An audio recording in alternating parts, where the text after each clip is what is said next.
Саламатсыңарбы урматтуу телекөрүүчүлөр. Эфирде Мурас программасы.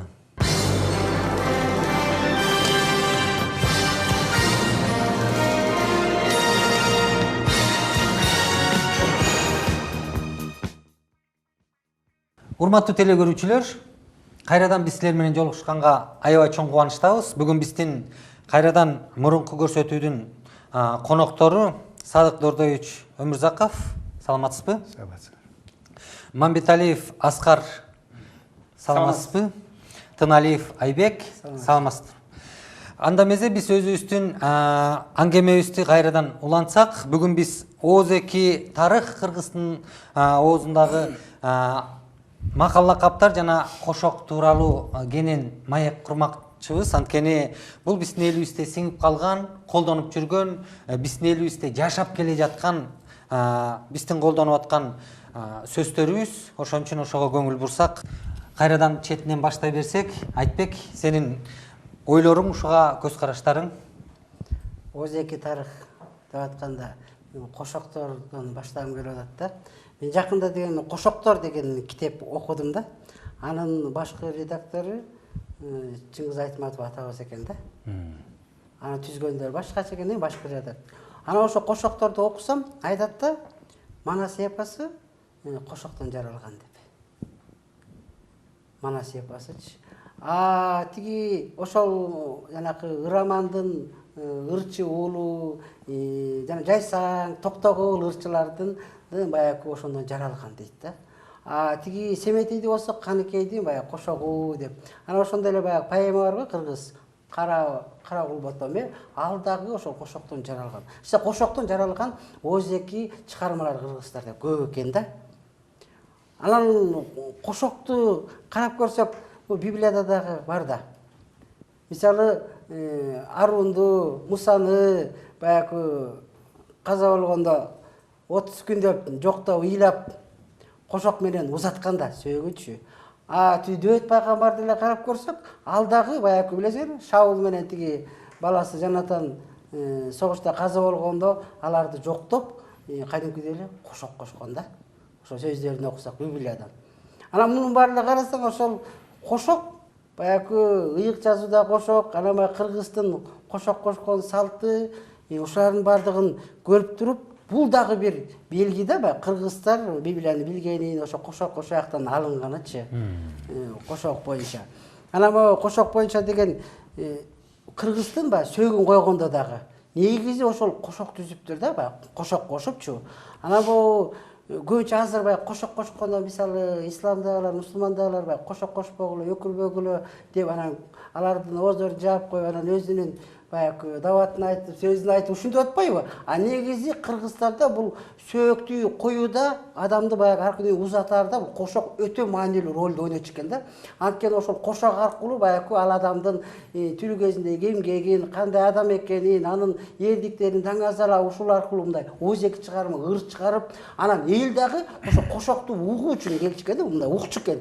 Угуп, анан ошол аркылуу ал киши мындай экен деп Кошок менен узатылчу экен, эң маанилүүсүчү. Менин түшүнгөнүм боюнча кыргыз элинин эзелтен бери келе жаткан бул бирден бир салты, ооз-2 тарыхы болуп кала берген. Анткени мен азыр сен айтып атсаң ой жүгүртүп, ушул алыстан келген кишилер бар. Ал кишини урматтаган кишилер бар, кайтыш болгон.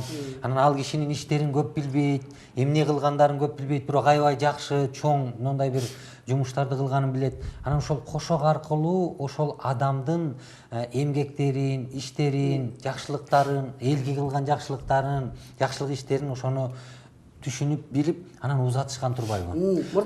Кошоктун мааниси ушул турбайбы? Бул жөн эле чачын жулуп, янанжып топурак чачып өкүрүү эмес. Бул ооз-2 чыгарма. Ушул аркылуу деген бул Кошок булга деген ошол адамдын жашоосундагы кылган иштерин ошол Кошок аркылуу баягы айтат да, анын жакындары, может балдары же аялы. Муну Кошокту деген кыргызда азыр көбүнчө аялдар эле окуйт дегенди түшүнүк бар эмес? Бирок негизи муну Кошокту эркектер деле окучу экен да. мындайча айтканда ошол окубай эле муну ыйлайт да. Мен айтып коеюн да. Сөзүбүзгө аралчы. Окуйт дегенде баягы. Мен чоң атам өлгөндө мен аны атайын окуйун деп айткан жокмун. Өкүрүп ыйлап аттым, ачык айтайын. Өкүрүп ыйлатсам аркамда топур айыл туруп тур. Отур дейт. Сен антип ыйлаба дейт. А мен атайын ыйламак белем. Мен чоң атамды мен аябай жакшы көрчүмүн. Көздөн жаштар бурчактап төгүлүп өкүрүп атты. Анан кийин мен карадым. Азыр кээ бир жерлерде салт чыгып атпайбы? Кээ бир диний кишилер, өтө берилген ашыкча радикал кишилер ыйлабашыңар керек бул дин боюнча деп. Мен билбейм. Мына мен ачык айтып коеюн. Антип жасалма болуп эмне кереги бар? Ыйлабасаң да ичиңде бугун калып жаман болушу да мүмкүн. Бирок эмнегедир бу араб элин жамандабайм, бирок араб элине Кудай батасын берген. Алар Ибраимдин балдары. Ал силерден төрөлөр чыгат деп айткан. Действительно алар арабтар азыр чоң мамлекеттер бар, бай мамлекеттер. Бирок эмнегедир кыргыздын өкүрүп бакырып ыйлаганы могул Тоурат китебинде. Тоурат китебинде жазылган да. Анткени Жакып өлгөндө Египетте аларды ээрчитип келип бир жерге келип өкүргөндө дейт. Канча күн өкүргөн экен, өкүрүгү бир нече чакырым жерге угулуп турду дейт. Ошентип тегерегиндеги жашаган адамдар элдер уккан деп жазылып турат. Үйүнө чейин жеткен. Үйүнө чейин аябай. Кыргыздар биз мен билбейм, жаш кезде биз өтө катуу өкүрүп ыйлаган. Мен чоң энем өлгөндө өкүрүп жерди тытып, мен атайын эмес, мындай жасалма эмес, чындап эле өкүрүп ыйлаган. Ошондой кыл деп айткан да мага да, өкүрүп ыйла. Анан мен чоң атам дайым мынтип айтчы. Мен өлгөндөн кийин силер өкүрүп берсеңер эле болду депчи. Көрдүңбү? Азыркы салтка каршы чыгып, азыркы жаңы чыгарып аткан салт. Эң маанилүүсү аткарган экенсиң. Керезин аткарып эле мен өзүм күйүтүмөн ыйлап атпаймынбы? Мен оюмча, мен түшүнгөнүм боюнча бүгүнкү ошол бизди көрүп аткан телекөрүүчүлөрдүн ойлору экиге бөлүнүп атат. Бүгүн биздин учурдагы мыйзамга булардын айткандары туура келбей жатат. Анткени бияктагы мыйзам чыгаргандар өкүрбөгүлө, мындай эле унчукпай эле оозуңарды жаап эле, барып эле анан көмүп койгула деп. А биздин буяктагы студияда конокторубуз өкүрүш керек деп менин жекече көз карашым, бул менин жекече көз карашым. Анткени мен дагы 3 жыл мурун атамды узаттым. Ошондо ичиме мукактанып, көзүмөн жаш чыкты. Анан мен 1 саатка жакын ыйладым, анткени бул менин атам, жалгыз. Мен ушул өмүр бою ушул атамдын колунда чоңойгом, баккан ал мени. Анан мен аябай ыйлап, мукактанып, мен чачым жулган жокмун, кошок айткан жокмун, бирок атамды ошол моюнча узаттым. Мен ички сезимим бар, мен тирүү адаммын.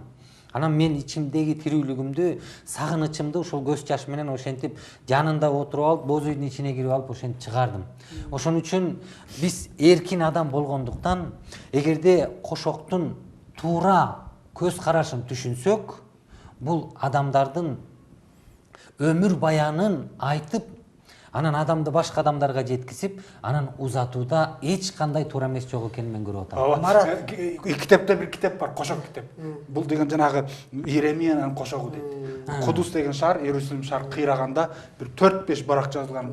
Боздоп ыйлаганда сен шаар ушинтип айтса болбодуң, мына эми күл болуп отурасың деп чачтарын жулуп, күлдөрдүн эметип, беттерин тытып. Бул кыргызчалыкта да бар. бул пайгамбарлар китебинде Негизи бар кыргызчалыкта. Ал азыр мен айткым келип аткан эме болуп атат.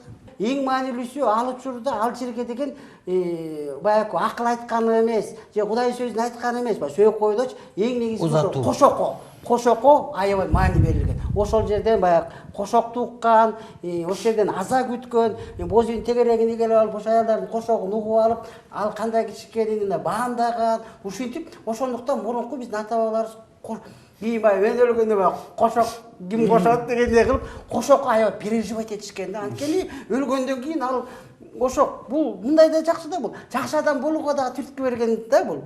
Анткени баягы жакшы адам, жаман адам болсоң сени кантип жакшы кошот, чын жүрөгүң мененчи. Анан жакшы адам болсоң, элге кызмат кылсаң, батырлык кылсаң, анан тияктан сенин атыңа ошондо даражаң көтөрүлөт да. Ошондуктан кошок аябай маанилүү болчу да. Менин азыр силердин айтып атканыңардан бир нерсени түшүнүп атам. Көпчүлүк ушул кара адамдардын бүгүн оозторунан уга алабыз. Мен үчүн өкүрүп койсоң, мен үчүн ыйласаң, мага ыйлагыла, балдарыңар менен ыйлагыла деген мен дагы атам ошондой айткан. 80ге келип көз жумду.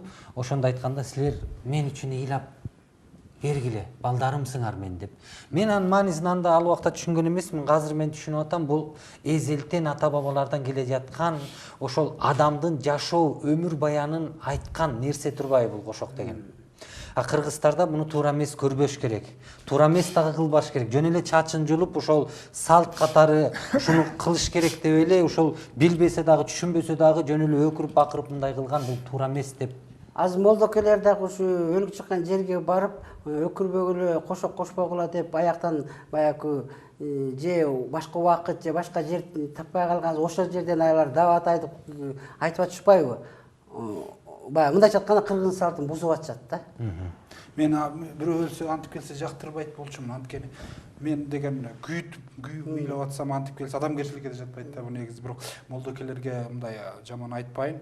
Негизи адам болгондон кийин адам болот. Кайгырабыз, өкүрөбүз, кыйналабыз. Аны чогуу бөлүшүш керек. Адам эле болуп калыш керек. Кудай сөзүндө айтып атпайбы биздечи мына? Кайгыргандар менен кайгыргыла, ыйлагандар менен ыйлагыла. Кубангандар менен кубангыла дейт. Кийинки сүйлөшө турган сөзүбүз бул кыргыз оозундагы макал лакаптар. Бул эзелтен бери келе жаткан ушундай бир макал лакаптар бар. Анткени бул дагы биздин мурунку ооз-эки тарыхыбызга кирет. Ошол жөнүндө Садык байке сиз бөлүшүп берсеңиз. Кыргыз элинде Кудай берген макал лакаптар көп. Жашыраак кезим ошондо сөз болуп калды. Бир жерденчи атаңды өлтүргөнгө энеңди алып бер деп.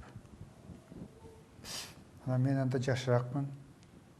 Анан ойлондум да, аябай капа болдум менчи. Бу кандайча? Ушу да макалбы? Эле кандайча? Менин атамды өлтүргөнгө мен энемди алып беришим керек. Душманга. Мен муну чоңойгондон кийин эрезеге жеткенден кийин өлтүрүшүм керек. Себеби Өч алыш керек. Өч алыш керек депчи. Анан кийин ушул Кудайды билгенде, тоголуп келгенден кийин ушул айткан сөзүм үчүн мен Кудайдан кечирим сурадым. Себеби мунун мааниси аябагандай терең экен да. Эгерде сен ушул өч менен жашай турган болчу болсоң, Кудайдын сага берген кеңешин бир жакшылык кылууну, боорукер болууну, чыдамдуу болууну, Кудайдын берген мүнөзүнөн ажырап калып, жалаң ошол өч алуу менен, жалаң ушул кара ниеттик менен, ошо менен жашап каласың дейт да. Кечирбестик сен жүрөгүңө келет дейт. Катуулуктардын баары ушундан пайда болот дейт. Шайтандын азгырыгы сен жүрөгүңө толот дейт. Анан мен ушул макалга, Кудай берген макалга, анан каршы чыкканым үчүн Кудайдан кечирим сурагам.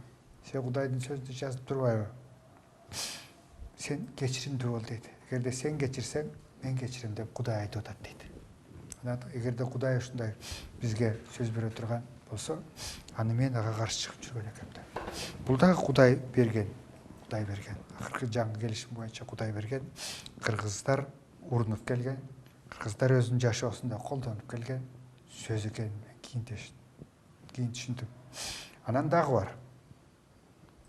Аты алдыңа аш койсо, атаңдан кунуң кеч дейт дагы. Жакшы экен ошо. Алдыңа аш койсо дейт. Себеби ошол ашты мынакей чогуу дасторконго отуруп жүрөлү деп. Мындан кийин баягы кекчиликти коелу деп. Мындан кийин арабызда ушу болуп кеткен, ушундай болгон бир жаман нерсе дайым болбосун деп алдыңа түшүп келген нерсе экен да. Бу дагы Кудайда болгон нерсе турбайбы? Табакташ болойлу. Табакташ бололу дейт. Ынтымакта болойлу. Ооба. Себеби дасторконго отурганда Кудайга ыраазычылык келтиресиң да, туурабы? Ооба. Мына эки ашты, мына азыктын баардыгын тең сен берип атасың. Кудайым ушуну биз мына бир тилекте отуруп, жакшы тиеттер, жакшы адамдар чогулуп атабыз бул жерде. Кудайга табынган адамдар чогулуп атабыз. Ушуну сен чогултуп атасың деп туруп, бир тойго болобу, же бир жакшы тилекке болобу, арнап туруп анан алдыңа аш коесуң да. Жакшы тилек менен коесуң. Душманыңа мына азыр давай сразу тамак же андай мындай деп азыр илгери деле дароо эле мындай аш койгон эмес да. Таш менен урса, Анан дагы анан таш менен урганды аш менен ур дейт. Азыркы эле мен айтып кеткен макалдын бул жанагы улантысы. Ушуну биттирүү да бул. Биттирүү. Себеби сени ал таш менен урса, сен алдына аш кой дейт. Ошол аркылуу дейт. Кудайдын сөзүн жазылып турат. Сен анын башына чок үйөсүң деп. Чок үйөсүң дегени ал ошол адам менен ушул адамдын сага болгон мамилеси жекелөкөңдүн ортосунан чыгып кетип, башка элге дагы, айылыңа дагы, кошуна колоңдоруңа да өтүп кете турган болсо, сен ошону алып келип туруп, тамак берип андай мындай кыла турган болсоң, ошол сенин мамилең экөөңдүн ортосунда мамилени билген адамдар айтат да, алыстыгын айтат. Себебай, сен момундай кылдың эле. Демек Ал сага көрдүң мынакей. Ал кекчил эмес экен. Сен күнөө сенден кетсе да көрдүңбү, чакырып мынакей ашып берип атат. демек жамандык кылганга жакшылык менен жооп бер деген сөздүн бекемдиги ушул турбайбы? Бекемдиги далили ушул да. Далили ушул болуп атат. Чоң рахмат Аскар байке, сиздин ошол эл оозундагы макал лакаптар тууралуу ошол кандайча тирүү Кудайга ишенгенин көрө алсак болот, ошол жөнүндө кичине айтып берсеңиз. Кыргыздын макалдарын карап отурсаң, көбү могу ыйык китептин макалдарына үндөш келет да. Көп нерсе үндөш келет. Эми алардын баарын айтып олтурбайын, бирок бир-эки мисалды алып көрсөк, сөзмө сөз алынган кээ бир макалдар Инжилден эле мындай сөзмө сөз көчүрүп алып коюлган макалдар бар. Ал башка китептерде жок. Ошо Инжилде жазылгандарды алып көрөлүк. Инжилде гана жазылган. Инжилде гана жазылган. Мисалы, мындай макал бар. Эмнени сепсең, ошону оросуң деп Иса айткан да. Ал муну эме деп айткан, мындай деп. Сен жамандык сепсең, жамандык оросуң дейт. Жакшылык кылсаң, сага жакшылык кайтып келет. Деген бул сөзмө сөз баягы цитата Инжилде. Ушундай Дагы эле бир жазылган. Өз көзүңдөгү дөңгөчтү көрбөй, бирөөнүн Көзүндөгү Капанды көрөсүң. чөптү көрөсүң. Кыргызда сөз бар эмес. төөнү көрбөй деген окшош. Өзүңдүн башыңдагы төөнү көрбөй, бирөөнүн башындагы чөптү көрөсүң деген бул айтылбайбы эко. Бул дагы ыйык китептен алынган сөз. Негизи ушул кыргыздардын жүрөгүнө жазылып калган, Ооз эки тарых катары калып калган, сакталып калган. Бизди буга эч ким үйрөткөн эмес. Бул ата бабалардан эзелтен келе жаткан, бул биздин жүрөгүбүздөн атадан балага өткөн бул Ооз эки тарых. Эми сөз боюнча Дагы бир эме эсте келип, жана биз айтып коет эмеспи, молдонун айтканын кыл да, кылганын кылба дейби? Ушундай сыяктуу. Бул деген контекстти карап көрсөк, Иса деген еврейлердин молдолору, фарисей деп коет да. Еврейлердин ошол диний кызматчылары аябай баягы өздөрүн биз деген тазабыз, биз диний кишибиз, Кудай биздики деп Кудайдын менчиктештирип алган өздөрүнө. А бирок кылган иштери, жашыруун кылган иштери такыр баягы айткан сөзүнө дал келбеген. Ошон үчүн Иса айткан да ушинтипчи. Тигилердин айтканын кылгыла, бирок кылганды кылбагыла депчи. Ошол кандайча бул биздин тилге кирип калган, мындай изилдеш керек. Калыгул Олиянда бир эмеси сөз эстеп кетти да. Калыгул Олиянын сөзү бар эмеспи? Аял кишиге эки кудай, бир кудайы Кудайы, бир кудайы жубайы депчи. Бул жана Эфестиктердеги айтылган сөз да, маанисичи баягы эме дейт. Аялдар дейт, силер күйөөңөргө теңирге баш ийгендей баш ийгиле дейт. Мындайча айтканда Кудайыңардай көргүлө деп. Анан бул бирок Калыгул Олияны мындай кыр катары кылып сонун кылып айтып койгон да. Аял кишиге эки кудай, бир кудайы Кудай, бир кудайы күйөөсү депчи. Бул деле баягы мааниси боюнча Иса Машаяктын сөзү болуп атпайбы? Чоң рахмат. Бул биздин кыргыз элибизде кеңири тараган, мындан башка дагы аябай көп макал лакап сөздөр бар. Сөз боюнча айтканда, эстеп айтканда айтып койчу. Мурда деген мен баягы Кудайдын сөзүн окугандачы, аздан миңди, алыстан күчтүү эл жаратам деген сөз бар эмеспи? Анан ошондо келип ушул сөз чын эле баягы мен как кыргыз элине пайгамбарчылык катары кабыл алып, анан ушуну жарыя кылып жүрчүмүн да. Анан бул азыр эле ошо мага ачылган болуш керек деп ойлочумун да. А көрсө деле Култегин эстелигинде мындай жазуу бар экен да. Кедей элди бай кылдым, азды көп кылдым деген сөз бар экен да. Так эле ушул Кудайдын сөзүнө Библияда алынган сөз экен да. Ошондо эле ой жүгүртүп өтсөм, дагы бир жерден окуп калдым. Мына азыркы Манас атабыздын сөзү. Тиги плошадь жазылып турган. Кулалы таптап куш кылдым, курама жийип журт кылдым деген сөз эле мааниси бир экен да. Аздан миңди, алыстан күчтүү эл жаратам. Карабайсыңар, мунун баардыгы эле Библиядан болуп, кыргыздын сөздөрү менен Библиянын сөздөрү, Анан мурун эле биздин ата бабаларыбызга бул ачылыптыр да. Ачылмактан муну аткарыптыр да. Бул биздин ата бабаларыбыз. Биздин ата бабаларыбыз ушул айтылган сөздөрдүн негизинде жашап келген. Бул алардын оозундагы сөз, жүрөгүндө жазылган сөзү болгон. Жана мурунку көрсөтүүдө биз айтып кетпедикпи?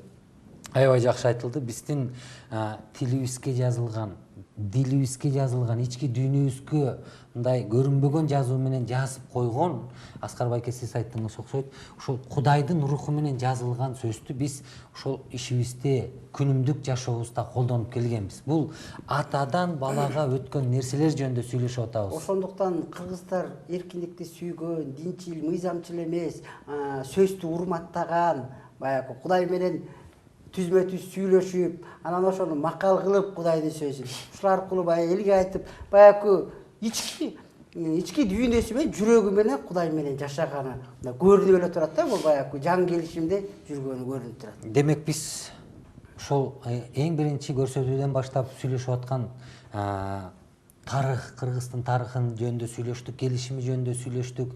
Демек ушул баардык биздин бүгүнкү күндөгү ата бабалардын аткарып келгени, бүгүнкү күндө дагы Кыргыздын ичиндеги, Кыргыз элинин ичиндеги аткарылып аткан баардык ошол салттар жакшы. Макал лакаптар, ооз-эки тарыхтар, атадан балага берилген ушул ооз-эки тарыхтардын баардыгы ошол биринчи эзелтен биздин ата бабалардын тирүү Кудайга ишенгенин бекем басымдуулук менен көргүзүп далилдеп атат. Кудайга шүгүр. Жана Аскар айтып кетпедиби? Эмнени сепсең ошону оросуң деген сөз. Ошонун негизинде кыргыз жашап келгенине мен күмөн санабайм. Кыргыздарда Кудай конок деген сөз бар. Конок келсе үйгө кут кирет, береке кирет деген сөз бар. Ушунун баардыгы тең. Илгери кыргыздар жанына азык байланып алчу эмес. Кай жерге токтосо ошол жерде келип алып туруп, үйдө киши барбы? Десе бар деп чыгып түшүрүп, атын таңашырып, жем жүбүн берип, өзүнө тамак берип, акыркы кооз болсо дагы үйдө эти жок болсо, ошону союп берип, Кудай бериптир, Кудайдан келген экен деп туруп, ошол жанагы эмнени сепсең ошону оросуң дегенди билгендиктен ушундай жасаган мамиле деп ойлойм да мен. Ошондон калган нерсе деп. Ошону кыргыз эли колдонуп келген. Демек, Кудайдын сөзү менен жашап келген эл деп мен түшүнөм ушуну. Анан өзү айтып атпайбы? Жана бул жерде айтылып кетти. Мен аз элден көп эл чыгарам дедир. Алыс элден күчтүү эл чыгарам дедир. Биринчи акыркы болот, акыркы биринчи болот дейт. Мына 16-жылы 1,5 миллион эл бар экен Кыргыздарда. Калганы кырылган. Мына азыр 3,5 миллионго жакындап калды. Анан мен сага бал аккан, сүт аккан жерди берем деген Кудайдын уудасы бар. Анан ошол силер менин элим болосуңар, менин энчим болосуңар. А мен силердин Кудайыңар болом деген. Ошол сөз мына кыргыз элине тиешелүү деп мен азыр ишеним менен айта алам. Жана тарых жөнүндө сөз болду. Жанагы уйгурлар манихействону кабыл алып ошо менен жүргөн деген сөз болду. Эки элдин ортосундагы болгон кыргыз согуш акыры кыргыздар менен карлуктардын жеңиши менен бүтүп, андан кийин кыргыз каганаты орноту деп атпайбы? Муну тарыхый мынакей Аскар айтып кеткен, Айтбек айтып кеткен нерселердин баардыгы тең буга күбө болуп эсептелет. Муну тарыхты өчүрүп кое албайсың да. Бизде нечен кылымдар, ондогон кылымдар ушу келип, ушул изилдеп, мынтип жазып, ушул элди карап жүрүп кеткен элдерден калган. Бул Кудайды кыргыздардын мурасы деп калтырып кеткен бул нерсе да атадан калган. Анан дагы бир нерсе. Бир кезде Советтер Союзунун убагында кыргыздардын жазуусу да болгон эмес деп жүрбөйбү. Мына азыр жазуусу болгон чыгып атат. Явно чыгып атпайбы? Рун жазуулар, сөз жазган. Анан жанагы Аскар айтпадыбы? Эски келишим, жаңы келишимдеги болгон нерселер тууралуу Айтбек да айтты. Эгерде кыргыздардан жанагы ошол байыркы келишимди окуп билбесе, Тооротду окуп билбесе, Инжилди окуп билбесе, Анан кыргыздар кантип ошолордун баардыгын тең өзүнүн жашоосуна усул кылып, же болбосо инструкция кылып кантип алат. Кантип ошол салт катары сигетте ошентип жашай алат. Ушунун баардыгы тең Кутайдан келген мурас. Кутай берген нерсе деп мен ишене аламын. Биздин ата бабаларыбыз, биздин ошол Кыргыздын жаңы башталган убактагы биздин эң биринчи ата бабаларыбыз ошол бизге ийиз калтырып кеткен. Жана кыргыз улуу каганаты жөнүндө көп болуп атканда, сөз болуп атканда. Мен ошо окудум да. Жазыптыр да, Гененсариев деген профессор жазыптыр. Ал мындай дейт, Бериштам, билесиздер да, Бериштам изилөөчү. Анан бул Бериштам, анан жана азыркы тарыхчы Табылды Акеров, анан дагы бирөөлөр жүрөт да. Алар Ауезов дагычы. Ошолор бул баягы именно ошо кыргыз улуу каганатынын учурун Манастын учурунда окуяга аябай салыштырат экен да. Ошол болуш керек деп ойлойт да. Анан мен ошону ойлоп койдум. Эгерде чын эле ошолордун далили, ойлору туура болсо, анда кыргыз улуу каганатында